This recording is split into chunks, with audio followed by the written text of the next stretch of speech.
యొక్క ఘనమైన పాదములకు వేలాది కోట్ల వందనాలు చెల్లిస్తున్నాం. మరి జూమ్ మీటింగ్ లో ప్రభు మీ యొక్క ప్రభు ప్రజలతో కలిసి కొద్దిసేపు మీతో సహవాసం చేయడానికి, మీ సన్నిధిలో గడపడానికి, మీ ఆలోచనలో మేము పరిగెరుకోవడానికి, మీ యొక్క ప్రణాళిక సంకల్పాలు మేము తెలుసుకోవడానికి ఈ యొక్క చిన్న సహవాసంగా మేము కూడుకున్నందుకు మీకు ఎంతగానో వందనాలు చెల్లిస్తున్నాం.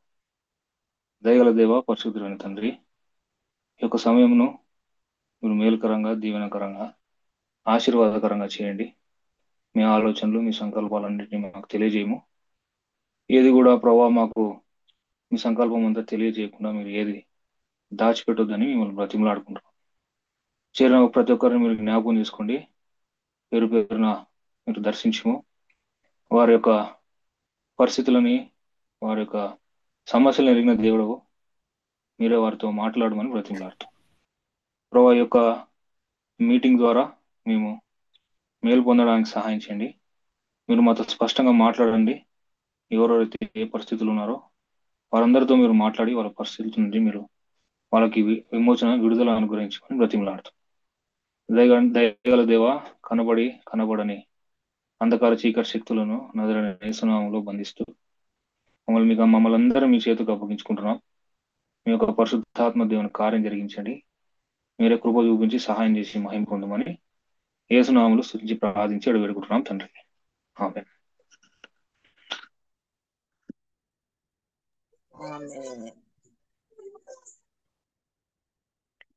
మనందరి దగ్గర కొన్ని వస్తువులు మనకు ఎదురుగా కనిపిస్తా ఉన్న వస్తువులు కొన్ని ఉంటాయి.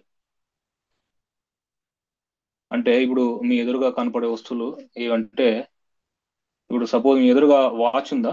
వాచ్ కనిపిస్తుందా మీకు? వాచ్ని ఒకసారి చూడండి, కనిపిస్తా ఉంటే. వాచ్ని చూసినప్పుడు కానీ, మీ ఎదురుగా కనపడే వస్తువులు, లైట్ కానీ, మీ ఎదురుగా కనపడే వస్తువులు, ఫ్యాన్ కానీ, కంప్యూటర్ కానీ, ఫోన్ కానీ, ఇటువంటి వస్తువులు మన కళ్ళ ముందర కనిపిస్తూ ఉంటాయి. ఈ వస్తువులన్నిటి గురించి మనం ఒకసారి ఆలోచిస్తే, ఈ వస్తువులు ఇవన్నిటిని ఒక వ్యక్తి, వీటన్నిటికీ క్రియేటర్స్ ఉన్నారు, దీనిని తయారు చేసిన వ్యక్తులు ఉన్నారు. ఇప్పుడు సపోజ్ ఒక వాచ్ తీసుకోండి. ఆ వాచ్ని తీసుకుంటే దాన్ని తయారు చేసిన వ్యక్తి ఒక అతను ఉన్నాడు. ఫ్యాన్ తీసుకుంటే ఫ్యాన్ తయారు చేసిన వ్యక్తి ఒక అతను ఉన్నాడు. లైట్ తీసుకుంటే లైట్ని తయారు చేసిన వ్యక్తి ఒక ఆయన ఉన్నాడు. అంతేకాకుండా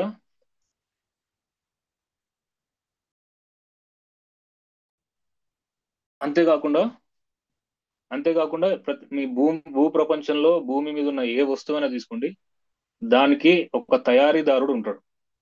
ఆ తయారీదారుని దగ్గరికి వెళ్ళి, సపోజ్ లైట్ తీసుకోండి. లైట్ ఇన్వెంట్ చేసిన వ్యక్తి, తయారు చేసిన వ్యక్తి థామస్ ఎల్వా ఎడిసన్.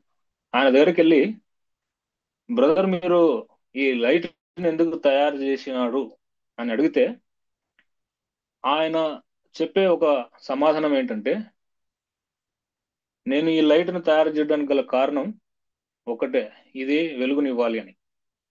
అలాగే ఫ్యాన్ తయారు చేసిన వ్యక్తి దగ్గరికి వెళ్ళి, మీరు ఈ ఫ్యాన్ ఎందుకు తయారు చేసినారంటే, ఆయన చెప్పే సమాధానం ఏముంటుందంటే, ఇది గాలిని ఇవ్వడానికి తయారు చేసినాను అని చెప్తాడు.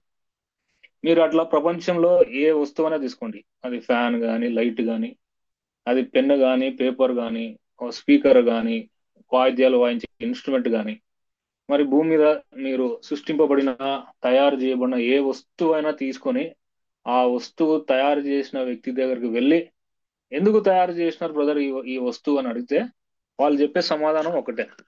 ఏంటి ఆ సమాధానం అంటే, ఫలాని పర్పస్ కొరకు, ఫలాని ఉద్దేశం కొరకు ఇది ఇలాగ వాడబడాలని నేను దీనిని తయారు చేశానని ప్రతి ఒక్కరు చెప్పే సమాధానం అది.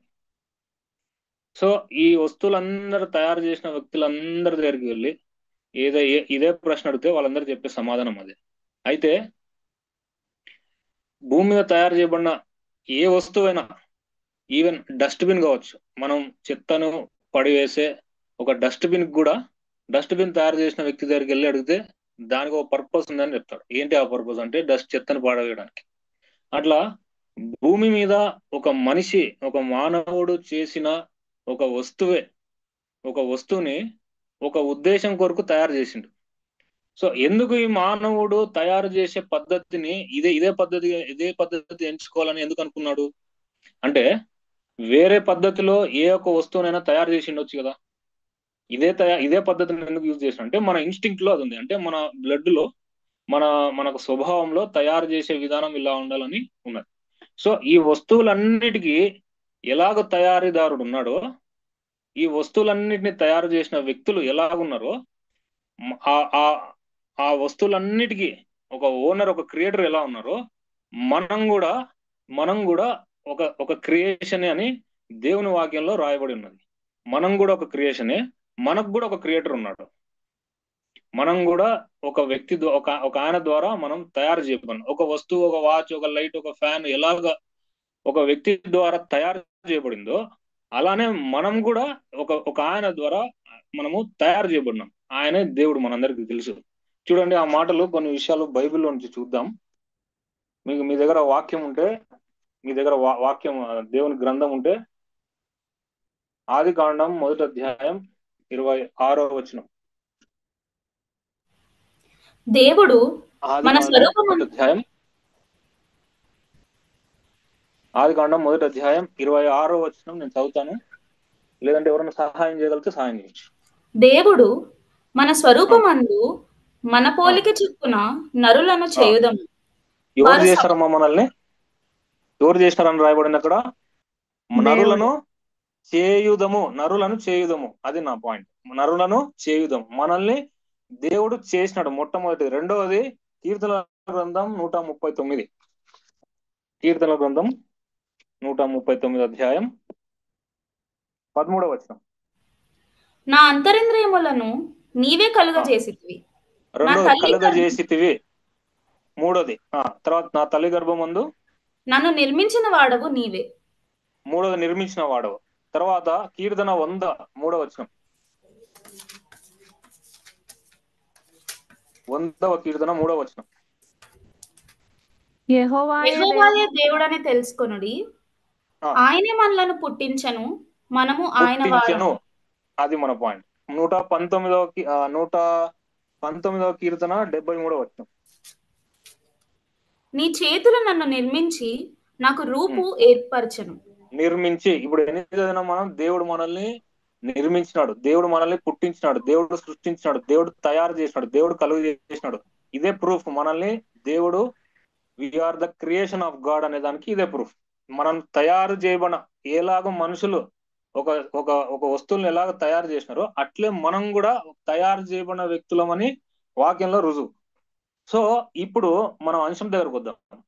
మనం తయారు చేసిన వ్యక్తి దగ్గరికి వెళ్ళి, ఎందుకు తయారు చేసిన ఈ వస్తువుని అడిగితే, ఆయన ఏం చెప్పే ఆన్సర్ ఏంటి? ఆయన చెప్పే ఆన్సర్ ఏంటి అంటే, పలాని వస్తువు పలాని పని కొరకు నేను తయారు చేసినానని చెప్తాడు.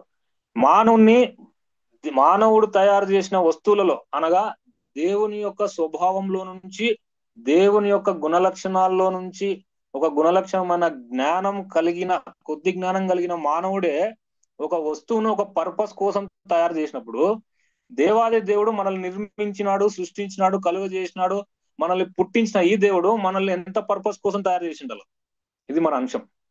The purpose of life. What is the purpose of a human life? ఇది మన యొక్క అంశం. మన జీవితం, దేవుడు మనల్ని తయారు చేయడానికి, దేవుడు మనల్ని పుట్టించడానికి, దేవుడు మనల్ని నిర్మించడానికి, దేవుడు మనల్ని కలుగజేయడానికి, దేవుడు మనకు రూపు ఏర్పరచడానికి గల కారణం ఏంటి? ఎందుకు ఏర్పరిచినాడు? ఒక వస్తువును తయారు చేసిన ఒక సామాన్యమైన మానవుడే ఒక పర్పస్ కోసం ఒక వస్తువుని తయారు చేసినప్పుడు, దేవుడు మనల్ని తయారు చేసినప్పుడు ఇంకెంత పర్పస్ కోసం తయారు చేసిండాలి? దేవుని యొక్క ఉద్దేశం ఏంటి? మనల్ని ఎందుకు తయారు చేసినాడు? ఎందుకు సృష్టించినాడు? ఎందుకు మనల్ని ఆయన యొక్క పోలికలో, ఆయన స్వరూపంలో మనల్ని ఎందుకు తయారు చేసుకున్నాడు? ఊరికే తయారు చేయడు కదా. మనిషి దగ్గరికి వెళ్ళి, అన్న బ్రదర్, మీరు ఊరికనే పనికి రాకుండా ఏదైనా ఒక వస్తువుని తయారు చేసినారా అని ఎవరైనా అడగండి. ఒక ఇన్వెంట్ కానీ, తయారు చేసిన కానీ, ఒక క్రియేట్ చేసిన వ్యక్తి దగ్గరికి వెళ్ళి, పనికి రాకుండా, దేనికి ఉపయోగపడకుండా ఉండే వస్తువు ఏదైనా ఒకటి తయారు చేసినారా మీరు? నాకు తెలిసి ప్రపంచంలో, మీరు ఆలోచన చేయండి టైం ఉన్నప్పుడు, ప్రపంచంలో ఏ ఒక్క వస్తువు కూడా దేనికి పనికి రాకుండా చేయబడని వస్తువు ఏది లేదు ఇంతవరకు. మానవుడే పనికి రాకుండా ఏ వస్తువులు చేయనప్పుడు, దేవాది దేవుడు ఆయన బుద్ధి జ్ఞానములు ఎంతో గంభీరములని రాయబడింది వాక్యంలో. అంత గొప్ప జ్ఞానం కలిగిన దేవుడు మానవుని తయారు చేసినప్పుడు ఆయనకి ఎంత ఉద్దేశం ఉండాలి, ఎంత పర్పస్ ఉండాలి. ఆయనకి మనల్ని తయారు చేసినప్పుడు ఏంటి ఆ పర్పస్? మానవుల్ని దేవుడు తయారు చేసినాడు. ఎందుకు తయారు చేసినాడు? ఒక ఉద్దేశం కలిగి తయారు చేసినాడు. ఆయన మానవుని తయారు చేసినప్పుడు ఆయనలో ఏ ఒక ఉద్దేశం పెట్టుకొని, ఏ పని కొరకు వాడబడాలి ఈ వ్యక్తి, దేని కొరకు నిర్మించబడ్డాడు ఈ వ్యక్తి, ఏం చేయాలి ఈ వ్యక్తి జీవితం దేనికోసం వాడబడాలి, దేనికోసం నడవబడాలి, దేంట్లో ఈ వ్యక్తి ఉండాలని దేవుడు ఎంత ఉద్దేశం కలిగి ఆ వ్యక్తిని చేసినాడో ఆ సంగతులు మనం ఈరోజు తెలుసుకుందాం వాక్యంలో నుండి క్లుప్తంగా. రండి, మొదటి అధ్యాయం, ఆది కాండం మొదటి అధ్యాయం 26వ వచనం, మరలా ఒకసారి 28వ వచనం ఒకసారి చదువుదామా. ఆది కాండం మొదటి అధ్యాయం దేవుడు 28. దేవుడు వారిని ఆశీర్వదించెను, ఎట్లనగా మీరు ఫలించి అభివృద్ధి పొంది విస్తరించి భూమిని నిండించి దానిని లోపరుచుకొనుడి. సముద్రపు చాలమ్మా. మీరు దేవుడు మానవులందరిని సృష్టించక ముందు మొట్టమొదటి మానవుని సృష్టించినప్పుడు మానవుని పట్ల దేవునికి ఉన్న ఉద్దేశం ఇదే ఉద్దేశము ఆదాము ద్వారా వచ్చిన ప్రతి మానవునికి అప్లై అవుతుంది. ఏంది ఆ ఉద్దేశం అంటే, దేవుడు మీరు ఫలించి అభివృద్ధి చెంది విస్తరించి భూమిని నిండించి దాన్ని లోపరుచుకోవాలా. ఇది దేవుని యొక్క ఉద్దేశం. ఇందుకొరకే దేవుడు మానవుని సృష్టించుకున్నాడు, మానవుని నిర్మించుకున్నాడు. ఫలించడం అంటే ఏంటి చూడండి, ఆ కీర్తనల గ్రంథం మొదటి అధ్యాయం 3వ వచనం. కీర్తనల గ్రంథం మొదటి అధ్యాయం 3వ వచనం. అతడు నీటి కాలువల యోరను నాటబడినదై ఆకువాడక తన కాలమందు ఫలమిచ్చు చెట్టు వలె నుండును. దానికి పైన వచనం చదవమ్మా, 2వ వచనం. యెహోవా ధర్మశాస్త్రం నందు ఆనందించుచు దివారాత్రము దానిని ధ్యానించువాడు ధన్యుడు. ఓకే, చాలు. యెహోవా ధర్మశాస్త్రం నందు ఆనందించుచు దివారాత్రం దాన్ని ధ్యానించేవాడు ఎలా ఉంటాడంట? ఆకు వాడక తన కాలం ముందు ఫలం ఇచ్చు చెట్టు వల్లే ఉంటాడంట. ఇది ఆ ఒక వాక్యం తీసుకొని వచ్చి ఇక్కడ పెడితే, ఫలించేవాడు దేవుని యొక్క ధర్మశాస్త్రం అనగా దేవునిలో ఉండి ఫలించాల, దేవునిలో ఉండి అభివృద్ధి చెందాల, దేవుని యొక్క ఆధీనంలో ఉండి, దేవుని యొక్క శిరసత్వం కింద ఉండి, దేవుని యొక్క ప్రభుత్వం కింద ఉండి ఫలించాల వ్యక్తి. దేవుని యొక్క ఆధీనంలో ఉండి విస్తరించాల, దేవుని యొక్క ఆధీనంలో ఉండి భూమి నిండించాల. దేవుడు ఆదామైన మొట్టమొదటి మానవుని తర్వాత అవ్వను తయారు చేసినప్పుడు వాళ్ళకి ఒక తోటను ఏర్పరిచి ఆ తోటలో ఉంచి ఆ తోటకు సంబంధించినటువన్నిటిని వాళ్ళకి అప్పగించి వాళ్ళకి ఏం చెప్పినాడు చూడండి. ఆదికాండం 3వ అధ్యాయం, క్షమించండి, ఆదికాండం 2వ అధ్యాయం 15వ వచనం నుండి చదవమా. మరియు దేవుడైన యెహోవా నరుని తీసుకొని ఏదెను తోటను సేద్యపరచుటకును దాని కాచుటకును దానిలో ఉంచెను. మరియు దేవుడైన యెహోవా ఈ తోటలోనున్న ప్రతి వృక్ష ఫలములను నీవు నిరభ్యంతరముగా తినవచ్చును, అయితే మంచి చెడ్డల తెలివినిచ్చు వృక్ష ఫలములను తినకూడదు. నీవు వాటిని తిను దినమున నిశ్చయముగా చచ్చెదవని నరునికి ఆజ్ఞాపించెను.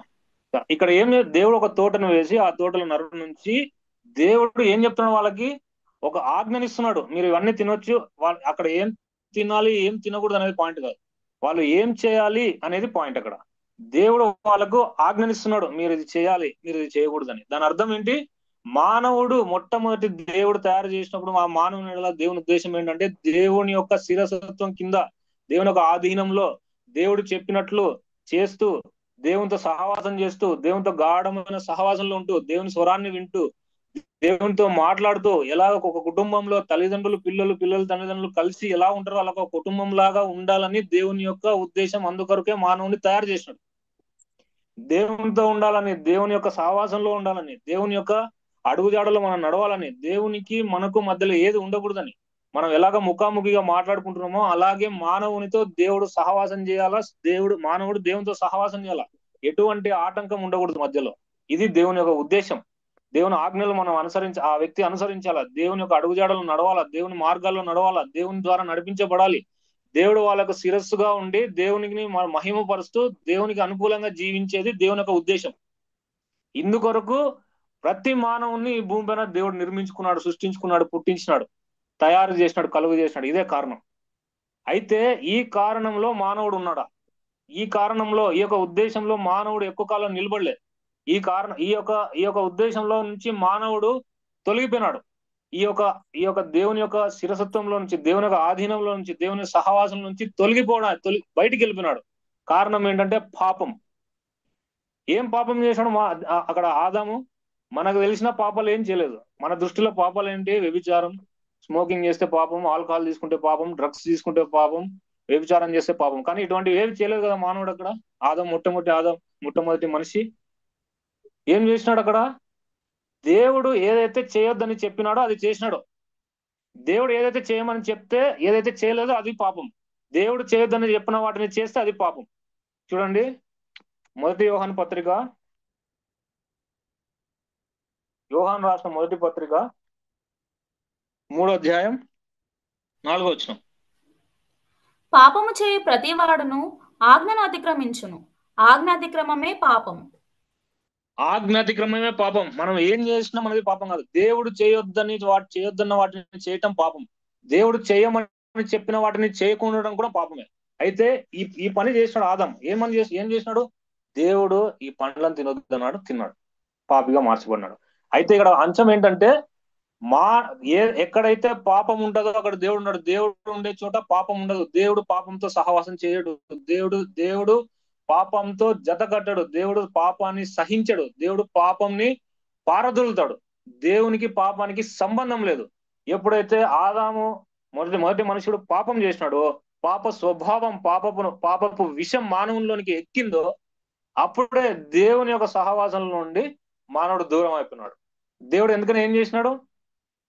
దేవుడు ఆదామును ఏదైనా తోట నుంచి తన సహవాసంలో నుండి బయటికి పంపించేసినాడు.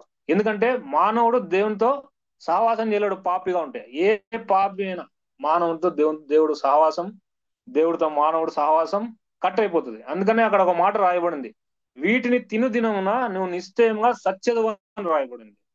కాబట్టి యాక్చువల్ గా దేవుడు ఏం చెప్పినాడు? నువ్వు చచ్చిపోతావని అన్నాడు తింటే. కానీ ఆదాం చనిపోలేదే. మరి ఏమైంది? మరి ఆదాం చనిపోకుండా మేల్కొనే ఉన్నాడు, బ్రతికే ఉన్నాడు. అనగా దేవుడు ఏది మాట్లాడినా స్పిరిచువల్ గురించి మాట్లాడతాడు. ఆయన పాయింట్ ఆఫ్ వ్యూ లో నుంచి మాట్లాడతాడు.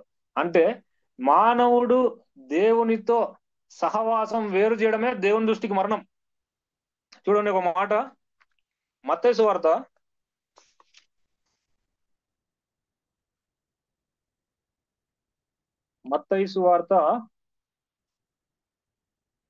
5వ అధ్యాయం,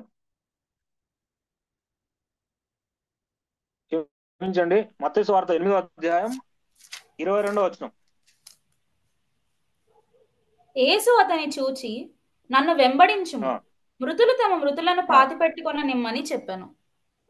ఒక శిష్యుడు వచ్చి ప్రభువా నేను మిమ్మల్ని వెంబడిస్తాను అంటాడు. అప్పుడు అప్పుడు ఏమని అంటాడంటే, క్షమించండి, దేవుడు నన్ను వెంబడించని ఒక శిష్యునితో చెప్తాడు దేవుడు, యేసు ప్రభువారు. అప్పుడు శిష్యుడు ఏమంటాడంటే, ముందు వచ్చిన రాయబడి చూడండి, నా తండ్రిని పాతి పెట్టుటకు నేను మరి వెళ్ళి వస్తానంటే, అప్పుడు అన్నే మాట యేసు ప్రభు అని అంటాడు, మృతులు తమ మృతులను పాతి పెట్టుకొని నిమ్మ. మృతులు ఎవరు? తమ మృతులు ఎవరు? మృతులు అంటే ఎవరు? చనిపోయిన వ్యక్తి. వాళ్ళ తండ్రి చనిపోయినాడు, ఆ తండ్రిని పాతి పెట్టడానికి నేను వెళ్ళి వస్తానని అడుగుతున్నాడు. ఆ తండ్రి చనిపోయిన వ్యక్తిని పక్కన పాతి పెట్టే వాళ్ళని ఏమంటున్నాడు? మృతులు తమ మృతులను పాతి పెట్టుకొని నిమ్మన్నాడు. అంటే దాని అర్థం ఏంటంటే, శారీరకంగా చనిపోయిన, భౌతికంగా చనిపోయిన వ్యక్తి మృతుడే.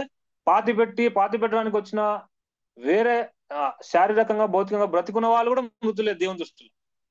అది దాని అర్థం. ఏంటి దాని అర్థం అంటే, భౌతికంగా మరణించిన, లేకపోతే ఆత్మీయంగా మరణించిన ఒక వ్యక్తి పాపం చేసినప్పుడు దేవుని దృష్టిలో మరణించిన వాడు. ఒక వ్యక్తి పాపం చేసినప్పుడు దేవునికి దూరమైన వాడు. పాపము అనేది దేవునికి మానవునికి మధ్యలో అడ్డుగోడగా ఉంటుంది. సో దేవుని స్వరాన్ని మనం వినలేం, దేవునితో ముఖాముఖిగా మనం మాట్లాడలేం, దేవుని యొక్క సన్నిధిని మనం అనుభవించలేం. మానవునికి దేవునికి అగాధం ఏర్పరచబడింది. ఈ కారణాన్ని బట్టి మానవుడు దేవునికి దూరం అయిపోయినాడు. ఈ దూరం అయిపోయిన మానవుడు శాశ్వతంగా మరణించి నరకానికి వెళ్ళే అవకాశం ఉంది. కాబట్టి ఇప్పుడు మన అంశానికి వద్దాం. ఈ వస్తువులను తయారు చేసిన వ్యక్తి ఒక వస్తువు తయారు చేసినాడు, ఒక పర్పస్ కోసం తయారు చేసినాడని మనం ముందు డిస్కస్ చేసుకున్నాం కదా. ఆ పర్పస్ కోసం తయారు చేసిన వస్తువు ఒకటి చెడిపోయింది అనుకోండి, పని చేయలేదు అనుకోండి, తనకు వాడబడలేదు అనుకోండి, అప్పుడు ఏం చేస్తాడు ఆ వ్యక్తి? రిపేర్ చేయడానికి ట్రై చేస్తాడు. రిపేర్ చేయడానికి ట్రై చేస్తే అది అప్పటికి పని చేయలేదు అనుకోండి, ఏం చేస్తాడు? దాన్ని పడవేస్తాడు. దాన్ని పక్కన పడేసి, నేను చేసిన, నేను నిర్మించిన, నేను తయారు చేసిన ఈ వస్తువు పనికి రాకుండా పోతుంది కాబట్టి దీనిని నేను పడవేశానని తన హృదయాలు అనుకుంటాడు. కానీ దేవుని దగ్గర ఇటువంటిది జరగలేదు. దేవుడు సర్వశక్తిమంతుడు కాబట్టి, ఆయనకు అసాధ్యమైనది ఏం లేదు కాబట్టి, ఆయన ఏమైనా చేయగల శక్తిమంతుడు కాబట్టి, పాపి అయిన మానవుడు దూరం అయిపోయి, దేవుని సహవాసం నుండి దూరం అయిపోయి, దేవునికి దూరం అయిపోయిన వ్యక్తిని తిరిగి మరలా దేవుని యొక్క సహవాసంలోనికి పిలుచుకొని రావడానికి ఆయన ఒక గొప్ప ప్రణాళిక చేసినాడు. మానవుడు ఏదైతే పాపం చేసి దేవునికి శాశ్వతంగా దూరం అయిపోయినాడో, దేవుని యొక్క దేవుని యొక్క సంకల్పం నుండి, దేవుని యొక్క ఉద్దేశం నుండి, ఏ ఉద్దేశం అయితే దేవునితో మానవుడు సహవాసం చేయాలని, దేవునితో ముఖాముఖిగా సహవాసం చేయాలని, దేవుని యొక్క సన్నిధిలో ఉండాలని, దేవుని యొక్క అడుగుజాడల్లో ఉండాలని, దేవుని యొక్క ప్రభుత్వం కింద, రాజరికం కింద ఉండాలని దేవుడు ఎందుకైతే మానవుని సృష్టించుకున్నాడో, ఆ మానవుడు తొలగిపోయిన తర్వాత దేవుడు ఒక ప్రణాళిక తయారు చేశాడు మానవుని కోసం. ఏంటి ఆ ప్రణాళిక అంటే, ఆయనే ఈ భూమి మీదకి దిగి రావటం. ఆయనే మానవ శరీరంలో పాప శరీరాకారాన్ని ధరించుకొని ఈ భూమి మీదకి వచ్చి సిలువలో ప్రాణం పెట్టి, ఇదంతా మనకు తెలుసు, సిలువలో ప్రాణం పెట్టి ఆ పాపానికి శిక్షను విధించి, ఏ పాపం అయితే మానవుని దేవుని దూరం చేసిందో ఆ పాపంని తీసివేయడానికి యేసుప్రభువు వారు ఈ భూమి మీదకి వచ్చినాడు. ఆ ఏది ఈ మానవుని దేవుని దూరం చేసింది ఒక్కటే, ఒక్కటే, అది మానవుని దేవునికి దూరం చేసింది, అది పాపం. ఈ పాపం లేకుంటే దూరం అయిపోయిన మానవులందరూ తిరిగి నేను ఉద్దేశించిన సంకల్పంలోనికి, నేను ఉద్దేశించిన ప్రణాళికలోనికి, నా సహవాసంలోనికి తిరిగి మరలా వస్తారని దేవుడు ఎరిగి ఆ పాపాన్ని తీసేయడానికి ఈ భూమి మీదకి వచ్చినాడు. ఈ భూమి మీదకి వచ్చి సిలువలో వేలాడి తన తన యొక్క తన పాపానికి తన యొక్క శరీరాన్ని అంతటిని సిలువలో అప్పగించుకొని, సిలువలో పాపానికి శిక్షను ఆయన భరించి, ఆ యొక్క శిక్షలో ఆ శిక్షను భరించడం ద్వారా పాపమును తీసివేయడం జరిగింది. సో తద్వారా ఈ యొక్క కార్యం ద్వారా దేవుడు మానవుడు మరలా దేవునితో రీకన్సిల్ అయ్యే అవకాశం ఉంది. ఎప్పుడు అవకాశం ఉంది అంటే, ఆ కార్యమును మనము అంగీకరించినప్పుడు. మనం ఏం చేస్తున్నాం? ప్రతి గుడ్ ఫ్రైడేకి మనం చర్చికి వెళ్తాం, సిలువలో ఆయన పడిన శ్రమను ధ్యానిస్తాం. సిలువలో 7 మాటలని, ఆయన శ్రమలను ధ్యానించి, అయ్యో మేకులకు, కాళ్ళకు చేతులకు మేకులు కొట్టుకున్నాడు, ముళ్ళ కిరీటం పెట్టుకున్నాడు, దేహం అంతా దెబ్బలు, తర్వాత ఆకాశానికి భూమికి మధ్యలో వేలాడినాడని ఆయన మరణం గురించి చింతిస్తాం, ఆయన మరణం గురించి ధ్యానిస్తాం. కానీ ఒక సామెత ఉంది ఈ లోకంలో, పుత్రోత్సాహము తండ్రికి పుత్రుడు పుట్టినప్పుడు కాదంట. ఆ పుత్రుడు, ఆ కుమారుడు పెద్దవాడై ప్రయోజకుడై 10 మందికి ఉపయోగపడినప్పుడు తండ్రికి పుత్రోత్సాహం ఉంటుందంట. కాబట్టి దాన్ని బట్టి మనము దేవునికి సంతోషం ఎప్పుడు కలుగుతుందంటే, మనం ఆయన యొక్క శిలువ మరణంను ధ్యానించినప్పుడు కాదు, దాని గురించి బాధపడినప్పుడు కాదు. అయ్యో ఇంత రక్తం పోయింది, ఇంతగా ఆయన ఆయన తన శరీరాన్ని అప్పగించుకున్నాడని బాధపడితే ఆయనకు సంతోషం ఉండదు. దాని వెనుక ఉన్న సంకల్పాన్ని ఆలోచించాల. మానవులందరినీ దేవునితో రీకన్సైల్ చేయడానికి, దేవుని సహవాసంలోనికి మరలా తీసుకొని రావడానికి, దేవుని యొక్క ఆధీనంలోనికి తీసుకొని రావడానికి, పాపమును తీసివేయడానికి దేవుడు ఈ భూమి మీదకి వచ్చినాడు, శిలువలో ప్రాణం పెట్టినాడు. ఇది ఉద్దేశం, శిలువలో ప్రాణం పెట్టడానికి. ఈ ఉద్దేశము మన జీవితంలో నెరవేర్చబడితే అప్పుడు దేవుడు భూమి మీదకి వచ్చి చేసిన ఆ యొక్క కార్యము నెరవేర్చబడుతుంది. ఏ రీతిగా అయితే మానవుడు దేవుని దగ్గర నుంచి దూరం అయిపోయినాడో, ఆ యొక్క సంకల్పంలో నుండి తిరిగి మానవుడు మరలా రాగలుగుతాడు. మానవుడు పాపం చేసినాడు అనే సంగతి మీరు ఎట్లా చెప్తారు బ్రదర్ అని అంటారా? మానవుడు పాపి, లేకపోతే మానవుడు పాపం చేసినాడు, ఆదం పాపం చేస్తే ఆదం కదా పాపం చేసింది, ఆదం కదా దూరం అయిపోయింది దేవుని దగ్గర నుంచి, నాకేం సంబంధం అంటారా? దానికి ఆన్సర్ బైబిల్ ఉంది, చూద్దాం. రోమపత్రిక 5వ అధ్యాయం, రోమపత్రిక 5వ అధ్యాయం 12వ వచనం చదవమ్మా. ఇట్లుండగా ఒక మనుషుని ద్వారా పాపం ద్వారా మరణమును లోకంలో ఎలాగూ ప్రవేశించను, అలా చాలా ఏముంది అక్కడ? మనుషుని ద్వారా పాపం ప్రవేశించింది. కరెక్ట్, అక్కడ వరకు బాగుంది. పాపము నుండి పాపం ద్వారా మరణము లోకంలోనికి ప్రవేశించింది. ఇప్పుడు 14 చదవండి. అయినను ఆదాము చేసిన అతిక్రమమును పోలి పాపం చేయని వారి మీద కూడా ఆదాము మొదలుకొని మోషే వరకు మరణమేలను. ఈ ఆదాము లైన్ రాబోవు బాగా తరం ఒక్క నిమిషం అమ్మా. ఈ లైన్ బాగా అండర్లైన్ చేసుకోవాలి మనం. రోమపత్రిక 5వ అధ్యాయం 14వ వచనం.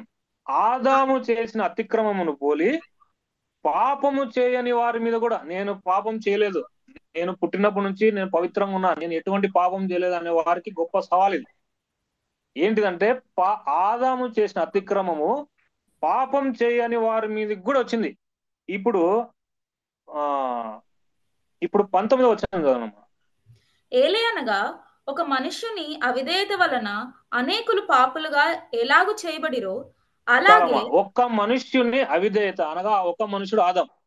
ఆ ఒక్క మనిషిని అవిధేయత వలన అనేకులు పాపులుగా చేయబడినారు. మనం ఏం చేయలేదు, నేను పాపం చేయలేదు, నేను చిన్నప్పటి నుంచి చర్చిలోనే ఉన్నా, మీటింగ్లకు వెళ్తున్నా, సండే స్కూల్లో పాల్గొన్నా, చర్చ్ యాక్టివిటీస్ లో ఉన్నా, నేను అసలు ఎక్కడికి బయటికి వెళ్ళలేదంటే అది మనం యాక్సెప్ట్ చేయడానికి వీల్లేదు.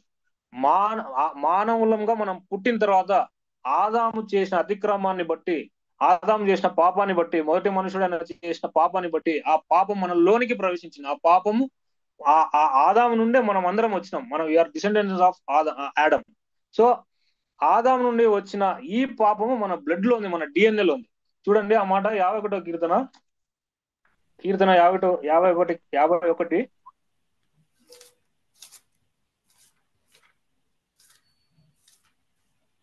5వ వచనం. నేను పాపంలో పుట్టిన వాడను, పాపంలోనే నా తల్లి నన్ను గర్భమున ధరించను. నేను పాపంలో పుట్టినవాడు, పాపంలో నా తల్లి నన్ను గర్భంలో ధరించింది. కాబట్టి మన బ్లడ్ లో ఉంది సిన్, మన బ్లడ్ లో పాపం ఉంది. మనలో పాపం ఉన్నప్పుడు మనకు దేవునితో సహవాసం ఉండదు, దేవునితో సహవాసం మనము చేయలేం, దేవునితో మనకు ఎడబాపు ఉంటది. మనం చిన్నప్పటి నుంచి చర్చికి వెళ్ళొచ్చు, చర్చ్ మన క్రైస్తవ కుటుంబంలోనే పుట్టిండొచ్చు, మనం క్రైస్తవులంగానే జీవించిండొచ్చు, మనం చర్చ్ క్లీన్ చేసిండొచ్చు, మన మన తల్లిదండ్రులు సంఘ పెద్దలు కావచ్చు, డీకన్లు కావచ్చు, బిషప్లు కావచ్చు, పాస్టర్లు కావచ్చు. లేకపోతే మన మా చర్చిలో మనం పాటలు పాడిండొచ్చు, కీబోర్డ్ వేయచ్చు, గిటార్ వేయచ్చు, ఏమైనా చేయొచ్చు. కానీ మనలో మనము మనం పాపం చేసినాం. అందుకనే రోమపత్రిక 3:23లో ఏ భేదము లేదు, అందరూ పాపం చేసి దేవుడు అనుగ్రహించి మహిమను పొందలేకపోతున్నారు అని రాయబడి. కాబట్టి బైబిల్ ఎప్పుడు కూడా సత్యమే చెప్తుంది. మన మన యొక్క ఫీలింగ్స్ ఎప్పటికీ అబద్ధం, వాక్యం మాత్రమే సత్యం, నీ వాక్యమే సత్యం అని రాయబడింది. కాబట్టి దేవుని వాక్యాన్ని మనము ఉన్నట్టుగా తీసుకోవాలి. కాబట్టి దేవుని వాక్యం మనకి ముద్ర ఇస్తున్నాడు. దేవుని వాక్యం మనకు ముద్ర ఇస్తా ఉంది. ఏంటి అంటే మనం పాపులం. సో ఈ పాపులమైన మనం దేవునితో సహవాసంలోనికి రాలేము. కాబట్టే మనలో ఉన్న పాపాన్ని తీసివేస్తే దేవునితో సహవాసంలోనికి వస్తామని దేవుడు ఎరిగి దేవుడు ఈ భూమి మీదకి వచ్చి సిలువలో మన పాపానికి శిక్ష వేసుకున్నాడు. అందుకని ఆయన గురించి వాక్యంలో అనేక మార్లు రాయబడినాయి. ఇదిగో లోక పాపమును మోసుకొని పోవు దేవుని గొర్రెపిల్ల, పాపులను రక్షించుటకు క్రీస్తు యేసు లోకమునకు వచ్చెను అని రాయబడింది. పాపములను తీసివేయటకు యేసుక్రీస్తు ప్రత్యక్షమాయనని 1 యోహాను పత్రికలో రాయబడింది. తర్వాత మత్తయి సువార్త 1వ అధ్యాయంలో మత్తయి సువార్త 1వ అధ్యాయంలో తన ప్రజలను వారి పాపముల నుండి ఆయనే రక్షించుండు కనుక ఆయనకు యేసు అని పేరు పెట్టబడని రాయబడింది. తర్వాత శిష్యులతో అనేక మార్లు ఆయన చెప్పినాడు, నేను పరిచర్య చేయించుకోవడానికి రాలేదు కానీ పరిచారం చేయుటకును అనేకుల కొరకు క్రయధనముగా నన్ను నేను ఇచ్చుకోవడానికి, ప్రాణం పెట్టడానికి వచ్చిన అన్నాడు. కాబట్టి దేవుడు భూమి మీదకి వచ్చింది, ప్రాణం పెట్టింది మన పాపాన్ని తీసివేయడానికి. తద్వారా పాపం తీసివేయబడితే దూరం అయిపోయిన ప్రతి మానవుడు ఆయన యొక్క సంకల్పం ఏదైతే ఉందో ఆ సంకల్పంలోనికి మనం వస్తాం. చూడండి ఒక మాట, ఇజ్రాయేల్ ప్రజలు ఐగుప్తులో నుండి బయటికి వస్తారు. దేవుడు వారి మొరలను విని ఐగుప్తులో నుండి వారిని బయటికి తీసుకొని వచ్చి అరణ్యంలోకి తీసుకొని వస్తాడు. ఐగుప్తులో నుండి ఇజ్రాయేలు బయటికి రావడం ఒక పాపం నుండి విడిపించబడి దేవుని యొక్క సహవాసంలోనికి వచ్చేదానికి సింబాలిక్ గా ఉంది. ఇజ్రాయేలీలు దేవునికి ప్రార్థన చేసినప్పుడు ఐగుప్తు బానిసత్వంలో నుండి బయటికి వచ్చినప్పుడు మోషేను వాడుకొని దేవుడు వాళ్ళని బయటికి తీసుకొని వచ్చిన తర్వాత దేవుడు ఇజ్రాయెల్ ప్రజలతో సహవాసం చేయాలని, వాళ్ళతో మాట్లాడాలని మోషేతో అనేకమైన విషయాలు మోషేకి చెప్తాడు. ఏమని చెప్తాడంటే కొన్ని విషయాలు చూద్దాం. చూడండి, నిర్గమాకాండం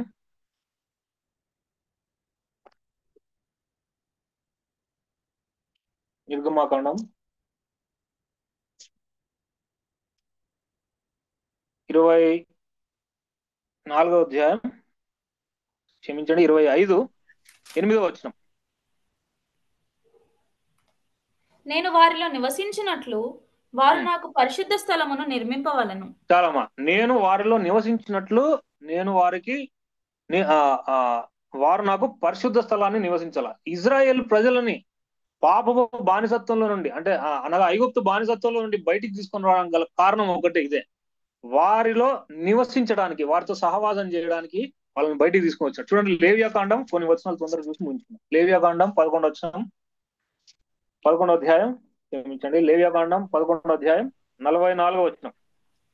నేను మీ దేవుడినైన యెహోవాను, నేను పరిశుద్ధుడను గనుక మీరు పరిశుద్ధులై ఉండనట్లు మిమ్మును మీరు పరిశుద్ధపరచుకొనవలెను.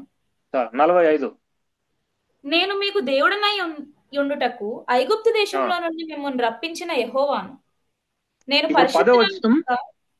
చాలమ్మా. ఇప్పుడు 10వ అధ్యాయం 10వ వచనం.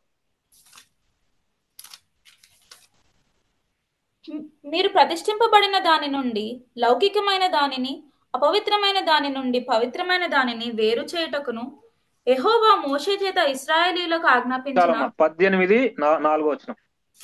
18వ అధ్యాయం 4వ వచనం. మీరు నా విధులను గైకొనవలెను, నా కట్టడలను బట్టి నడుచుకొనుటకు వాటిని ఆచరింపవలెను. మీ దేవుడనగు నేను యెహోవాను. 5వ వచనం కూడా.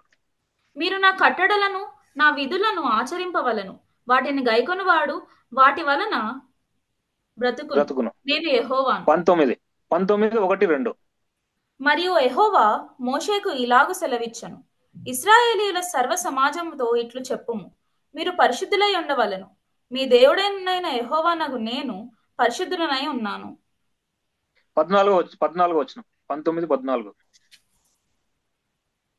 చెవిటివాని తిట్టకూడదు, గ్రుడ్డివాని ఎదుట అడ్డము వేయకూడదు, నీ దేవునికి భయపడవలెను, నేను దేవునికి భయపడవలను. అది ఇప్పుడు 37వ వచనం. కాగా మీరు నా కట్టడలన్నిటినీ, నా విధులనన్నిటినీ అనుసరించి నడుచుకొనవలెను, నేను యెహోవాను. 22.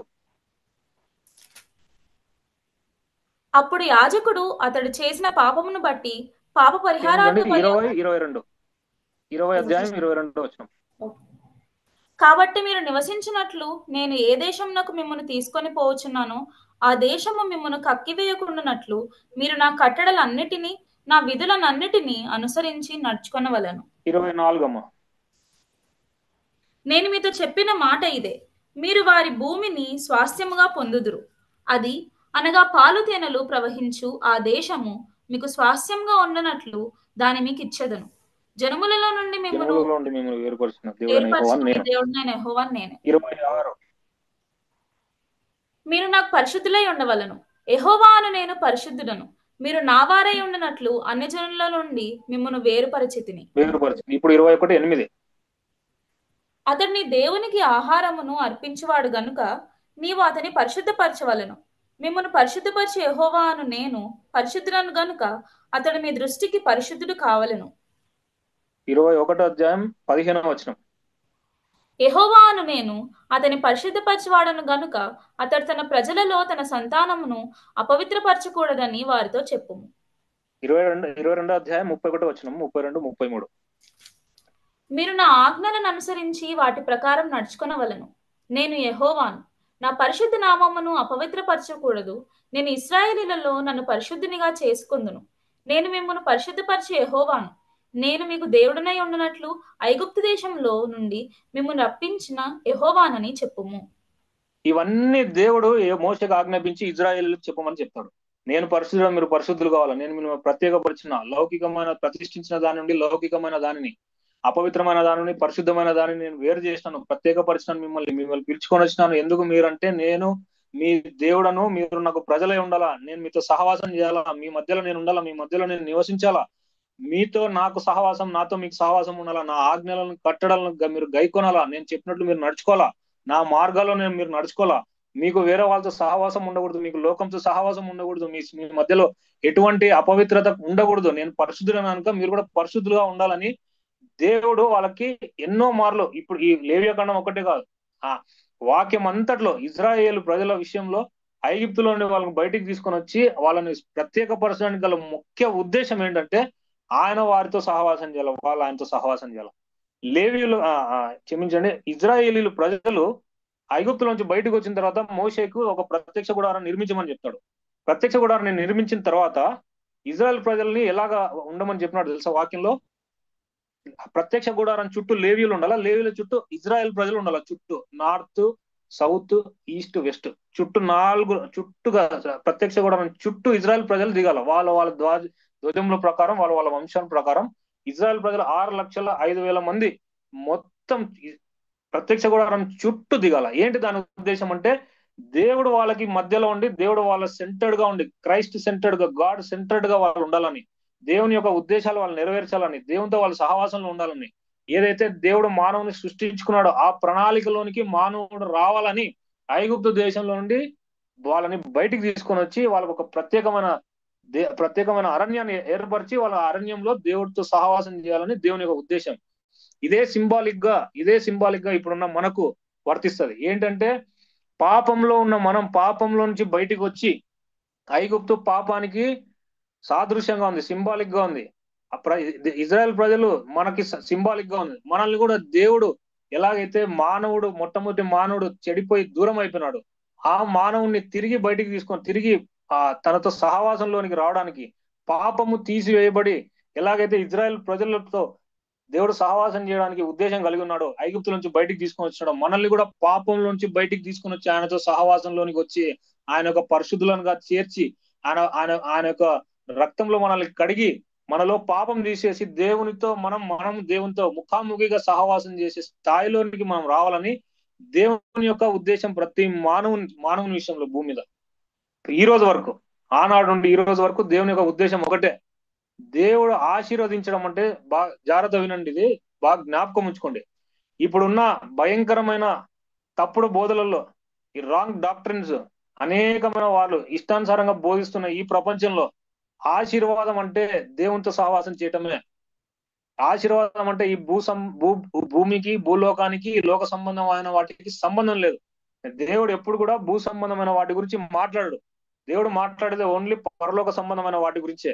ఎందుకంటే మత్తయి సువార్త 7వ అధ్యాయంలో మీరు భూమి మీద ధనం సమకూర్చుకోవద్దు అని ధనం గురించి మాట్లాడుతూ, ఇవన్నీ కావాలని మీకు తెలుసు, ఇవన్నీ కావాలని మీకు కావాలన్న నాకు తెలుసు, వీటన్నిటి మీకు అనుగ్రహిస్తా, ఇవన్నీ కావాలని నాకు తెలుసు, అయితే మీరు నా నీతిని, నా రాజ్యాన్ని మొదట వెతుకుడి అంటాడు. ఆశీర్వాదం అంటే దేవుడు ఒక వ్యక్తి పాపైన మానవుడు దూరం అయిపోయిన వ్యక్తి దేవునితో తిరిగి సహవాసంలోనికి రావడం ఆశీర్వాదం. అదే దేవుని యొక్క ఉద్దేశం. ఈ ఉద్దేశం తప్ప దేవునికి వేరే ఉద్దేశం లేదు. ఈ భూ సంబంధమైన వాటిలో మనము వీటిలో కొట్టుకొని పోవాలని దేవునికి ఇష్టం లేదు. వాక్యంలో చాలా విషయాలు ఉన్నాయి. ఎందుకంటే దేవుడు ఈ జన సమూహం యోహాను సువార్తలో ఒకసారి దేవుని దగ్గరకు వచ్చినప్పుడు, యేసుప్రభువు వారి దగ్గరకు వచ్చినప్పుడు, మీరు క్షయమైన ఆహారం కొరకు కష్టపడకూడదు కానీ అక్షయమైన ఆహారం, నిత్య జీవం కలుగజేయ అక్షయమైన ఆహారం కొరకే కష్టపడకూడదు అన్నాడు. మీకు ఐహిక విచారాలు, ధన మోసము మీ వాక్యాన్ని అణిచివేస్తా అన్నాడు. కాబట్టి మన జీవితాన్ని పాడు చేసేది లోక సంబంధమైన అబద్ధంగా చెప్పబడే ఆశీర్వాదం. అది ఆశీర్వాదం కాదు దేవుని దృష్టిలో. దేవుని దృష్టిలో ఒకటే ఆశీర్వాదం, దేవుడు మానవునితో సహవాసం చేయాల, మానవుడు క్రైస్ట్ సెంటర్డ్ గా ఉండాల, మానవుని యొక్క జీవితం దేవుని యొక్క ఆధీనంలో ఉండాల, దేవుని యొక్క ప్రభుత్వం కింద ఉండాల, దేవునితో సహవాసంలో ఉండాల. మానవుడు దేవుడు ముఖాముఖిగా సహవాసంలో ఉండాలి. ఆయన స్వరాన్ని మనం వినాలా, ఆయన ద్వారా నడిపించబడాలా, ఆయన ఆజ్ఞలు మనం గైకొనాలా, ఆయన యొక్క ఉద్దేశాలు మనం నెరవేర్చాలా ఈ భూమి పైన. ఇది దేవుని యొక్క ఉద్దేశం. దీని కొరకే మానవుని సృష్టించుకున్నాడు. తప్పిపోయిన మానవుని మరలా తిరిగి రీకన్సైల్ చేయడానికి ఆయన శిలువలో ప్రాణం పెట్టినాడు. అయితే ఈ అనుభవం ఇక్కడ చేరిన వాళ్ళలో ఎంతమందికి ఉన్నది? ఈ అనుభవంలోనికి ఎంతమంది వచ్చినారు? నేను క్రైస్తవునే, నేను కూడా క్రైస్తవుని పుట్టినప్పటి నుంచి. నేను చిన్నప్పటి నుంచి చర్చికి వెళ్ళాను. చర్చి తాళాలు నా దగ్గర పెట్టేవారు. ఆదివారం తెరిచి చర్చ్ అంతా క్లీన్ చేసి చర్చిని ఓపెన్ చేసి పెడుతుంటే, చర్చిలో కీబోర్డ్ వేస్తుంటే, పాటలు పాడుతుంటే, ప్రతి యాక్టివిటీస్ లో ఉన్నా. అయినా నాకు రక్షణ లేదు. నేను పాపిగా నేను చేయబడ్డానని 2012లో దేవుడు నన్ను దర్శించినాడు. నేను పాపినని చెప్పినాడు. అప్పుడు దేవుని యొక్క రక్షణ నేను అంగీకరించిన తర్వాత నేను పరిశుద్ధంగా తీర్చబడి దేవునితో సహవాసం చేస్తున్నా. ఇది దేవుని యొక్క ఉద్దేశం. ఈ స్థితిలోనికి ఎంతమంది వచ్చినారు? ఈ స్థితిలోనికి ఎంతమంది ఉన్నారు? మనం ఒక ఒక ఎగ్జాంపుల్ చెప్తాను చూడండి. ఒక వ్యక్తికి క్యాన్సర్ రోగం వచ్చింది అనుకోండి. ఆ క్యాన్సర్ రోగం వచ్చినప్పుడు ఏం చేస్తాడు ఆ వ్యక్తి? ప్రార్థన చేస్తాడని చెప్పొద్దండి. ఏం చేస్తాడు ఆ వ్యక్తి అంటే డాక్టర్ దగ్గరికి వెళ్తాడు. అయ్యా ఇట్లా క్యాన్సర్ రోగం వచ్చిందని నాకు చెప్పినారు, ఈ క్యాన్సర్ రోగం విషయం ఏం చేయాలో మీరు చెప్పండి అన్నప్పుడు డాక్టర్ ఏం చేస్తాడు? నువ్వేం చేయొద్దు, నేను దాన్ని క్యూర్ చేస్తా అంటాడు. చేస్తాడు లేదా? అలానే జరుగుతుందా లేదా? అట్లే మనకు కూడా పాపం అనేది ఒక క్యాన్సర్ లాంటిది. సో పాపము మన జీవితంలో ఉన్నప్పుడు మనం తీసివేసుకోవడానికి ప్రయత్నం చేయకూడదు. క్యాన్సర్ వచ్చిన వ్యక్తి తీసివేసుకోవడానికి ప్రయత్నం చేయడు కదా. ఏం చేస్తాడు? క్యాన్సర్ తీసివేసే డాక్టర్ దగ్గరికి వెళ్తాడు. డాక్టర్ దగ్గరికి పోయి తన పరిస్థితిని ఉన్నట్టు చెప్పుకుంటాడు. నాకు క్యాన్సర్ ఉంది, నాకు రోగం ఉంది, అది తీసివేయమని డాక్టర్కి చెప్పుకుంటాడు. అప్పుడు డాక్టర్ తగిన ట్రీట్మెంట్ చేసి ఆ వ్యక్తిని ఆ పరిస్థితి నుంచి విడుదల ఇస్తాడు. పాపం కూడా అలాంటిదే. మనలో సిన్ ఉంది, మనం అది తీసివేసుకోలేము. మన డిఎన్ఏలో ఉంది. అది మన చేత కాదు. ఆ పాపపు రోగాన్ని తీసివేయగలిగే శక్తి ఆయనకు మాత్రమే ఉంది. మనం ఏం చేయాల్సిన అవసరం లేదు. దేవుని దగ్గరికి వెళ్ళి చెప్పాలా, ప్రభువా ఇటు నేను పాపిని, దయచేసి నా పాపంలో నాలోంచి తీసి అన్నప్పుడు దేవుడు తీసేస్తాడు. అది మనమేం కష్టపడాల్సిన అవసరం లేదు. దేవుడు దానికి ఆల్రెడీ కార్యం చేసేసినాడు. ఇటువంటి అనుభవంలోనికి ఇక్కడ ఉన్న చేరిన వారందరూ ఎంతమంది ఉన్నారో నాకు తెలియదు. ఒకవేళ ఈ అనుభవంలో లేకుంటే ఇదే సరైన సమయం, ఇదే అనుకూలమైన సమయం, ఇదే మిక్కిలి అనుకూలమైన సమయం, ఇదే రక్షణ దినం అని వాక్యంలో రాయబడింది. ఎవరైతే క్రైస్తవులైనా కావచ్చు, ముస్లింలైనా, హిందువులైనా, వాళ్ళు ఎవరైనా కావచ్చు, ఈ అనుభవం, ఈ పాపము మన జీవితంలో నుండి తీసివేయబడిన అనుభవం మన జీవితంలో లేకుంటే మనం చాలా నష్టపోతాం. మనం మోసంలో ఉన్నట్టే. అపవాది ఎన్నో ఎన్నో రకాలైన ఇవి తీసుకొని వస్తాడు ఈ కాలంలో. ఇప్పుడున్న టెక్నాలజీకి, ఇప్పుడున్న ఈ ఏమంటారు, ఈ యూట్యూబ్, ఇన్స్టాగ్రామ్, వీటి వల్ల ఎన్నో రకాలైన డిస్ట్రాక్షన్స్ మనలో చాలా ఉంటాయి. సో బైబిల్ పట్టుకొని వాక్యం చెప్పే వాళ్ళంతా పాస్టర్లు కాదు, గుర్తుపెట్టుకోండి. మనందరికంటే సాతాను బాగా చెప్తాడు వాక్యం. ఎందుకు తెలుసా? చూడండి, మత్తయి సువార్తలో ఒక మాట రాయబడింది. ఇది చూసి మనం ముగించుకుందాం. మత్తయి సువార్తలో యేసుప్రభు వారి దగ్గరికి శోధించడానికి సాతానుడు వస్తాడు. వచ్చి 4వ అధ్యాయం 3వ వచనం నుంచి చదవమ్మా. 4వ అధ్యాయం 3వ వచనం. ఆ శోధకుడు ఆయన యొద్దకు వచ్చి, నీవు దేవుని కుమారుడివైతే ఈ రాళ్ళు రొట్టెలగునట్లు ఆజ్ఞాపించమనెను. అందుకు ఆయన, మనుషుడు రొట్టె వలన మాత్రము కాదు గాని దేవుని నోట నుండి వచ్చు ప్రతి మాట వలనను జీవించును అని వ్రాయబడి ఉన్నదనెను. అంతటా అపవాది పరిశుద్ధ పట్టణమునకు ఆయనను తీసుకొని పోయి దేవాలయ శిఖరమున ఆయన నిలవబెట్టి, నీవు దేవుని కుమారుడివైతే క్రిందికి దుముకుము, ఆయన నిన్ను గూర్చి తన దూతలకు ఆజ్ఞాపించును, నీ పాదం ఎప్పుడైనా నీ పాదం ఎప్పుడైనా రాతికి తగులకుండా వారు నిన్ను చేతులతో ఎత్తుకొందురు అని వ్రాయబడి ఉన్నదని ఈ మాట 6వ వచనంలో ఉన్న మాట, ఆయన నిన్ను గురించి దూతలకు ఆజ్ఞాపించును, నీ పాదం రాయికి కూడా తగలకుండా కాపాడుతాను అనే మాట ఎక్కడుంది తెలుసా? కీర్తనల గ్రంథంలో ఒక కాంటెక్స్ట్ లో రాయబడిన మాట ఇది కోట్ చేస్తున్నాడు యేసుప్రభుకి. వాక్యాన్ని ఎత్తి చూపించి, వాక్యం రాసిన, వాక్యం తయారు చేసిన వ్యక్తికి వాక్యాన్ని ఎత్తి చూపిస్తున్నాడు. కాబట్టి వాక్యము, సాతానుడు వాక్యం బోధించగలడు. వాక్యం బోధించే వాళ్ళంతా పాస్టర్లను అనుకోవడం మన యొక్క బుద్ధిహీనత అవుతుంది.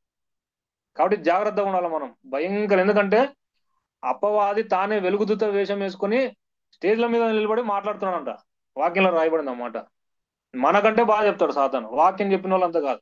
అయితే ఎట్లా మనం తెలుసుకోవాలా ఇది నిజమైన బోధన, అబద్ధమైన బోధన అంటే వాక్యం చదవడం ద్వారా తెలుస్తుంది. రెండోది, ఎప్పుడు కూడా పాపం గురించి ప్రస్తావించని ఏ యొక్క మెసేజ్ అయినా అది దేవునికి సంబంధించింది కాదు.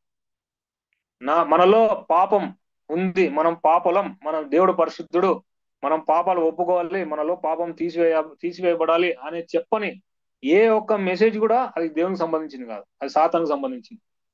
సో అది అట్లా ఉంచితే మన యొక్క అంశం ఏంటి? దేవుడు మనల్ని తయారు చేసినాడు. తయారు చేయడానికి గల ముఖ్య ఉద్దేశం దేవునితో మనం సహవాసం చేయాలా.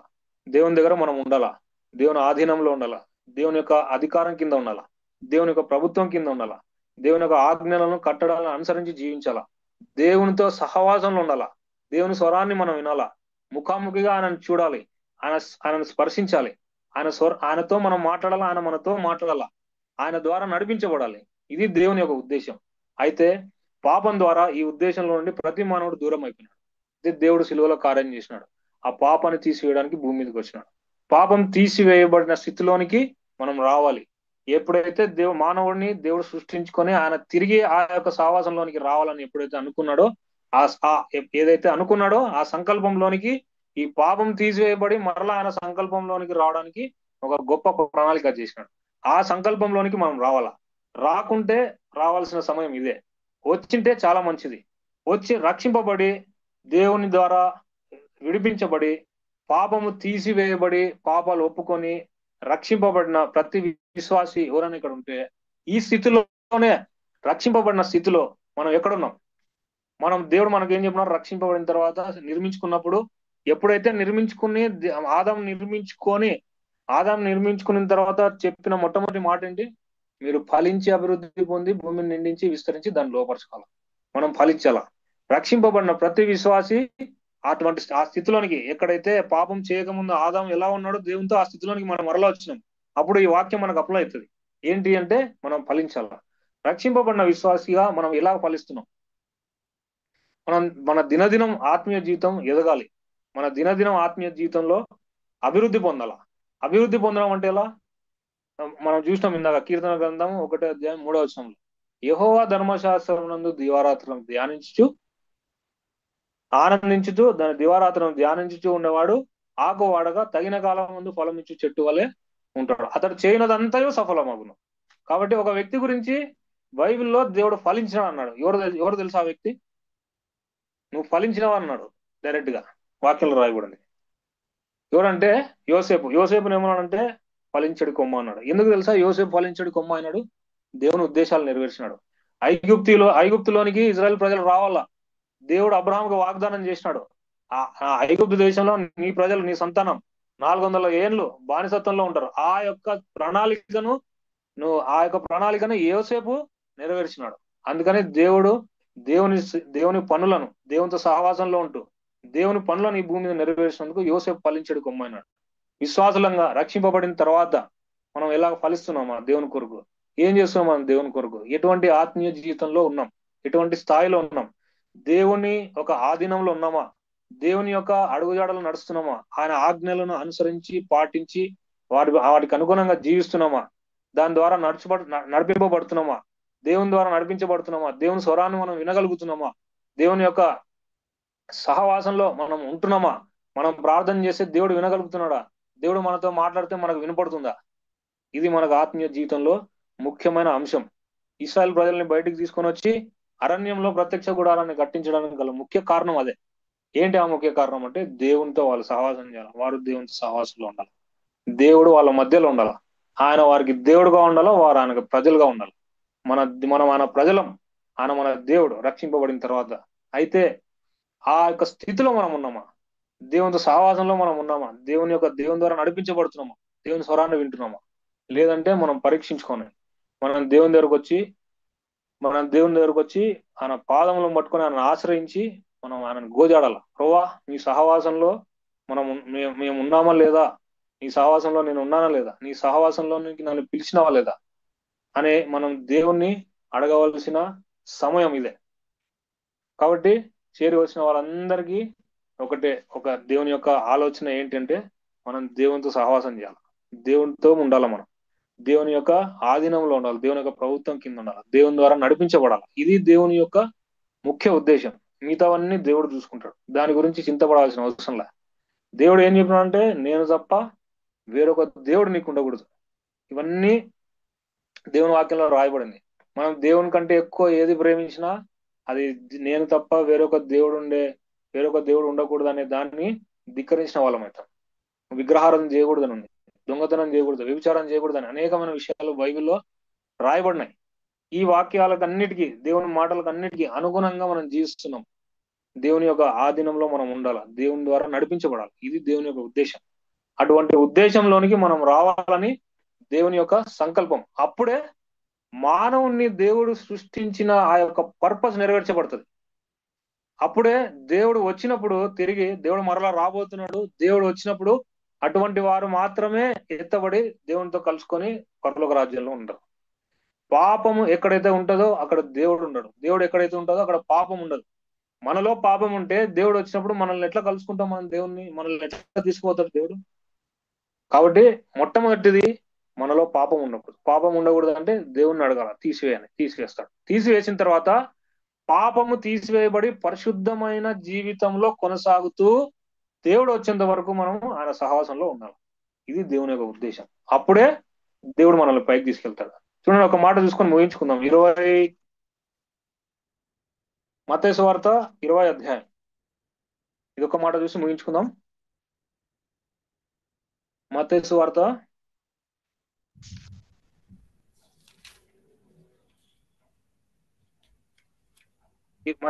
క్షమించండి, 25 అధ్యాయం. 25 అధ్యాయం మొదటి 3 వచనాలు. పరలోక రాజ్యము తమ దివిటీలు పట్టుకొని పెళ్లి కుమారుని ఎదుర్కొనుటకు బయలుదేరిన 10 మంది కన్యకలను పోలి ఉన్నది. వీరిలో 5 బుద్ధి లేని వారు, 5 బుద్ధి గలవారు. బుద్ధి లేని వారు తమ దివిటీలు పట్టుకొని తమతో కూడా నూనె తీసుకొని పోలేదు. బుద్ధి గలవారు తమ దివిటీలతో కూడా సిద్ధలలో నూనె తీసుకొని పోయేది.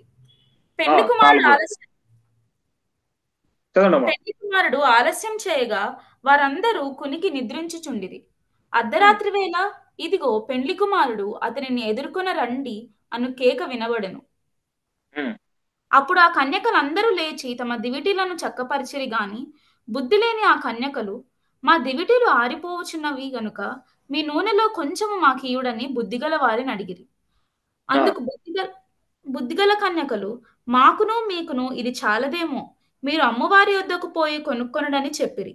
వారు కొనుపోవచుండగా పెండ్లి కుమారుడు వచ్చెను. అప్పుడు సిద్ధపడి ఉన్నవారు అతనితో కూడా పెండ్లి విందుకు లోపలికి పోయిరి. అంతట తలుపు వేయబడెను. ఆ తరువాత తక్కిన కన్యకలు వచ్చి, అయ్యా అయ్యా మాకు తలుపు తీయమని అడగగా అతడు, మేము నెరుగనని మీతో నిశ్చయముగా చెప్పుచున్నానెను. ఆ దినమైనను గడియనైనను మీకు తెలియదు గనుక మెలకువగా ఉండుడి. మనకందరికి తెలుసు కదా ఈ ఒక వాక్య భాగం. 10 మంది ఉన్నారు, 5 మంది బుద్ధి గలవారు, 5 మంది బుద్ధి లేనివారు. 5 మంది దగ్గర నూనె ఉంది, 5 మంది దగ్గర నూనె లేదు. పెళ్లి కుమారుడు వచ్చినాడు, బుద్ధి గల నూనె కలిగిన వారు లోపలికి పోయినారు, నూనె లేని వారు బయట ఉన్నారు. దీని అర్థం ఏంటి? విశ్వాసలంగా మన జీవితంలో దేవునికి అనుకూలంగా, మన హృదయంలో దేవునికి అనుకూలంగా జీవించకపోతే, దేవుని వాక్యానికి చోటు లేకపోతే, దేవుడు చెప్పినట్టు జీవించకపోతే, దేవుని యొక్క ఆధీనంలో మనం లేకపోతే మనం విడవబడే అవకాశం ఉంది.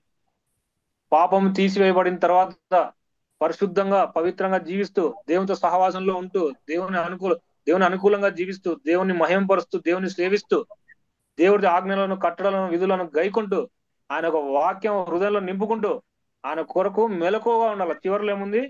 ఆ దినమైనను గడి అయినను మీకు తెలియదు కనుక మెలకువగా ఉండండి. మెలకువగా ఉండడం అంటే ఏంటి?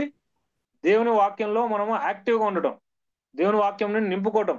అప్పుడు ఏమవుతుందంటే దేవుడు వచ్చినప్పుడు ఆయన స్వరాన్ని వింటాం, అప్పుడు మనం లోపలికి వెళ్తాం.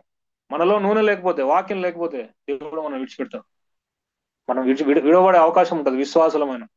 కాబట్టి రక్షింపబడిన తర్వాత విశ్వాసలంగా దేవుని యొక్క ఆధీనంలో ఉండాలి, పరిశుద్ధంగా జీవించాలి, వాక్యంతో నింపబడాలి, ఆయన సహవాసంలో ఉండాలి, ఆయన స్వరాన్ని వినాలి. బూర మ్రోగును అప్పుడు మృతులు అక్షయులుగా లేపబడుదని రాయబడింది. కడబూర మ్రోగును అప్పుడు మృతులు అక్షయులుగా లేపబడుతురు. ఆ బూర దేవుని స్వరమే. దేవుని స్వరం మనం వినాలంటే కొత్తగా ఇప్పుడు ఎవరన్నా ఉన్నారనుకోండి, అక్కడ ఒక పేరు చూద్దాం, ఐజాక్ అనే బ్రదర్ ఉన్నారు. ఇప్పుడు నేను ఐజాక్ అని పిలిచాను అనుకోండి, నా స్వరం ఆ బ్రదర్ కి కొత్త కాబట్టి నన్ను కాదులే అని అనుకుంటారా లేదా? తిరిగి చూసినా కూడా నన్ను కాదులే అని అనుకుంటారు లేదా? అదే వాళ్ళ అమ్మగారు ఉంటారు కదా, అమ్మగారు ఐజాక్ అని పిలిచారు అనుకోండి, వెంటనే పలుకుతాడు లేదా? కష్టం పలుకుతారు, ఎందుకంటే ఆ స్వరం ఫెమిలియర్ కాబట్టి. మనం కూడా ఫెమిలియర్ గా లేకపోతే దేవుని వాక్యానికి, దేవుని సహవాసానికి, దేవుడు రేపు వచ్చి పొద్దున మధ్యాకాశానికి వచ్చి మనల్ని పిలిచినప్పుడు ఆయన స్వరం మనకు వినపడదు. విశ్వాసలమైన విడవబడే అవకాశం ఉంది. కాబట్టి జాగ్రత్తగా మెలకువగా ఉండాల్సిన అవసరం చాలా ఉంది. కొత్త నిబంధనలో అనేక మార్లు యేసు ప్రభు వారు కానీ, ఆయన భక్తులు కానీ, శిష్యులు కానీ, పేతురు కానీ, యాకోబు, యోహాను, పౌలు గారు వీళ్ళందరూ మెలకువగా ఉన్నాడు, మెలకువగా ఉన్నాడు, మెలకువగా ఉన్నాడు అనేక మార్లు చెప్పారు. అనేక మార్లు రాయబడింది కూడా. విశ్వాసులంగా మనం అలా ఉండాలా. దేవుని రాక కొరకు సిద్ధపడాలా. ఎప్పుడు అన్నిటి అంతం సమీపించి ఉన్నదని రాయబడింది. అబద్ధ బోధకులు ఎక్కువైపోయినారు. దేవుని వాక్యంలో రాయబడిన ప్రతిదీ నెరవేర్చబడుతుంది. దేవుడు దేవుడు రాకడ అతి సమీపంగా ఉంది. ఇదిగో నేను ద్వారం వద్దనే ఉన్నాను అని రాయబడింది. కాబట్టి దేవుడు అన్నిటి అంతం సమీపించి ఉన్నది. దేవుడు రాబోతున్నాడు. మనం సిద్ధపడాలా. ఆయన రాక కొరకు సిద్ధపడాలంటే బుద్ధిగల కన్యకల వల్లే ఉండాలి. కాబట్టి ఈ మాటలు జ్ఞాపకం ముందు ఉంచుకొని దేవుని దగ్గరకు వద్దాం. ఒక ఒక 2 నిమిషాలు మౌనంగా ఆయన సన్నిధిలో మోకరించి వ్యక్తిగతంగా మీరు మీరున్న పరిస్థితిలో మీరున్న స్థలంలో మోకరించి ప్రార్థన చేద్దాం. మౌనంగా వ్యక్తిగతంగా ప్రతి ఒక్కరూ ప్రార్థన చేసుకోండి దేవునికి. ప్రభువా, నిజంగా నాలో నా పాపం తీసివేయబడిందా? నేను నిజంగా మీ ద్వారా రక్షింపబడ్డానా అని ఒకసారి ప్రశ్న వేసుకోవాల్సిన సమయం. రెండవదిగా, రక్షణ లేకుంటే మనలో పాపము తీసివేయబడిన అనుభవం మనకు లేకుంటే మనం ఎంతగానో దేవుని సన్నిధిలోనికి వచ్చి శిలువ దగ్గర మోకరించి, ప్రభువా, నా పాపములను తీసివేయటానికి మీరు చిందించిన ఆ రక్తమును నా మీద ప్రోక్షించి నా పాపమును కడిగి నాలో నా పాపమును తీసివేసి మీకు నాకు మధ్యలో ఉన్న ఆ అడ్డుగోడ అనే పాపాన్ని తీసివేసి, ఎన్ని సంవత్సరాలు అయితే నేను మీతో సహవాసం లేకుండా ఉన్నానో ఆ సహవాసంలోనికి నన్ను మరలా తీసుకొని రమ్మని మిమ్మల్ని బ్రతిమలాడుకుంటున్నానని వ్యక్తిగతంగా మీరున్న చోట మోకరించి ప్రార్థించండి. మౌనంగా ఎవరికి వారు. ఆ అనుభవంలోనికి ప్రతి మానవుడు రావాలనేది దేవుని యొక్క ఉద్దేశం. ఆ అనుభవంలోనికి రాకపోతే, మనం పాపంలోనే చనిపోతే మనం దేవునికి శాశ్వతంగా దూరం అయిపోతాం. ఇక ఆ మరణంలోనికి, నరకంలోనికి వెళ్ళిన తర్వాత అప్పుడు కాపాడేవారు ఎవరు ఉండరు. భూమి మీద బ్రతికినన్ని నాళ్ళే మనకి అవకాశం. ఈ అవకాశాన్ని సద్వినియోగం చేసుకోకుంటే ఈ ఈ ఈ యొక్క దూరం కాస్త శాశ్వతమైన దూరం అయిపోతుంది. కాబట్టి వ్యక్తిగతంగా ఒకసారి ఆలోచించుకోండి. మనం క్రిస్టియన్ అయినా, హిందూ అయినా, ముస్లిం అయినా మనకు దానికి సంబంధం లేదు. మనం చర్చిలో పుట్టి పెరిగినా దానికి సంబంధం లేదు. ఈ అనుభవం వేరు, మతం వేరు. కాబట్టి ప్రార్థించుకోండి. పాపం నుండి విడుదల పొందిన విశ్వాసి, పాపం నుంచి విడుదల పొందింటే మన వ్యక్తిగతమైన విశ్వాస జీవితం ఎలా ఉంది పరీక్షించుకోనండి. దేవునితో సహవాసంలో ఉన్నామా? దేవుని యొక్క స్వరాన్ని మనం వింటున్నామా? దేవుని వాక్యంను మనం చదువుతున్నామా? దేవుని వాక్యాన్ని చదివినప్పుడు దేవుడు మనతో మాట్లాడుతున్నాడా? దేవుడు మాట్లాడుతుంటే మనకు అర్థం అవుతా ఉన్నదా? దేవుని ద్వారా నడిపించబడతా ఉన్నామా? దేవుడు మన మన జీవితంలో ఉద్దేశించిన ఆ యొక్క సంకల్పం, ప్రణాళిక మన జీవితంలో నెరవేర్చబడుతుందా? మనం ఆత్మీయంగా ఫలిస్తున్నామా? అభివృద్ధి చెందుతున్నామా? ఒక్కసారి పరీక్షించుకుందాం. దేవుని యొక్క ఆధీనంలో ఉన్నామా? దేవుని ద్వారా నడిపించబడతా ఉన్నామా? ఈ భయంకరమైన పాపభూషితమైన లోకంలో, సాతాను ద్వారా నడిపిస్తబడుతున్న ఈ లోకంలో మనం పరిశుద్ధంగా జీవించాలి. ఇది దేవుని యొక్క ఉద్దేశం. నేను మీకు దేవుడనై ఉన్నాను, మీరు నాకు ప్రజలై ఉందురు. నేను పరిశుద్ధులను కనుక మీరు పరిశుద్ధులు కావలను అని దేవుడే స్పష్టంగా పలికినాడు. కాబట్టి మనం పరిశుద్ధంగా ఇంతవరకు జీవిస్తా ఉన్నాం. ఇంతవరకు దేవుని యొక్క సహవాసంలో ఉన్నాం. ఇంతవరకు దేవుడు ఉద్దేశించిన ప్రణాళిక మన జీవితంలో నెరవేర్చబడుతుంది. వ్యక్తిగతంగా మౌనంగా ప్రార్థించుకుందాం, పరీక్షించుకుందాం.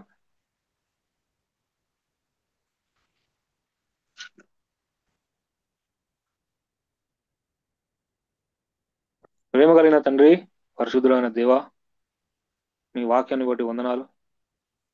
చేరి వచ్చిన మమ్మల్ని అందరినీ మీరు జ్ఞాపకం చేసుకోండి. మీ యొక్క సంకల్పం, మీ యొక్క ఆలోచన, మానవులమైన మేము, పాపులమైన మేమందరం పరిశుద్ధులుగా చేయవలనని, పాపం ద్వారా దూరం అయిపోయిన మేమందరం మీతో సహవాసంలోనికి రావాలని మీ యొక్క సంకల్పం, మీ యొక్క ఉద్దేశం. మీ సహవాసంలోనికి రావడానికి మీరే భూమి మీదకి స్వయంగా వచ్చి ప్రాణం పెట్టి మా అన్నిటికీ శిక్షను మీరు భరించి మా పాపములు తీసివేయడానికి ప్రణాళికను ఏర్పరిచినందుకు, మా పాపములు తీసివేయడానికి మీరు శిలువ కార్యమును ఎంచుకున్నందుకు మీకు వందనాలు. అయితే ఈ కార్యమును మేము అంగీకరించడానికి కృప చూపించు. ప్రతి వాక్యం విన్న వారి హృదయాల్లో మీకు కార్యం జరిగించు. మీ వాక్యం శక్తి గలది, రెండంచులు గల ఎటువంటి వాడిగల ఖడ్గం కంటే బలం గలదై ప్రాణాత్మలను, కీళ్లను, మూలుగులను విభజించినంత మటుకు దూరుచు హృదయం యొక్క తలంపులను, ఆలోచనలను శోధించున రాయబడింది. కాబట్టి విన్నవారి హృదయాల్లో కార్యం జరిగించుము. రక్షణ లేని వారికి రక్షణ దయచేయండి. రక్షింపబడి విశ్వాసులంగా కొనసాగుతున్న వారిని జ్ఞాపకం చేసుకోండి. మందంగా ఫలించలేని స్థితిలో ఉన్న మమ్మల్ని జ్ఞాపకం చేసుకుని ఫలించడానికి కృప చూపించు. మీ ఆధీనంలో ఉండడానికి సహాయం చేయండి. మీ సహవాసంలో ఉండడానికి కృప చూపించండి. మీ ప్రభుత్వం కింద, మీ రాజరికం కింద మేము ఉండడానికి సహాయం చేయండి. మీ ఆజ్ఞలను, కట్టడలను, విధులను పాటించడానికి సహాయం చేయండి. దేవుటిలలో నూనెను నింపుకొని మీ రాక్ కొరకు సిద్ధపడడానికి మాకు సహాయం చేయండి. ప్రభా, ఈ యొక్క లోకంలో మేము జీవిస్తుండగా శత్రువు అయిన శరీరం, శత్రువు అయిన సాతాను, శత్రువు అయిన లోకం నుండి మమ్మల్ని తప్పించండి. మీ వాక్యాన్ని హృదయంలో నింపుకోవడానికి మాకు సహాయం చేయండి. దయగల దేవా, ఈ మీటింగ్ని బట్టి వందనాలు. ఈ మీటింగ్ని ఏర్పాటు చేసి సిద్ధపాటు చేసిన వారందరినీ జ్ఞాపకం చేసుకోండి. వాళ్ళకు రావాల్సిన ఫలం మీరు అనుగ్రహించు. చేరి వచ్చిన వారందరినీ జ్ఞాపకం చేసుకోండి. వారి ఉద్యోగాల్లో, వారి పని పాటలలో, వారి చదువుల్లో, వారి వ్యక్తిగత జీవితాల్లో, వారి కుటుంబ విషయాల్లో మీరు గొప్ప కార్యం జరిగించు. మమ్మల్ని అందరినీ మీ చేతులకు అప్పగించుకుంటూ ఈ సమయాన్ని బట్టి వందనాలు చెల్లిస్తూ శత్రుకార్యాలు లయపరిచి మీ యొక్క కార్యాన్ని జరిగించమని యేసుక్రీస్తు నామములో స్తుతించి ప్రార్థించి అడిగి వేడుకుంటున్నాం పరమ తండ్రి. ఆమేన్. బుద్ధిలేని కన్యక వలె మోసపోతివా, చేయలేవు ప్రభు సేవ నీ శక్తితో. బుద్ధిలేని కన్యక వలె మోసపోతివా, చేయలేవు ప్రభు సేవ నీ శక్తితో.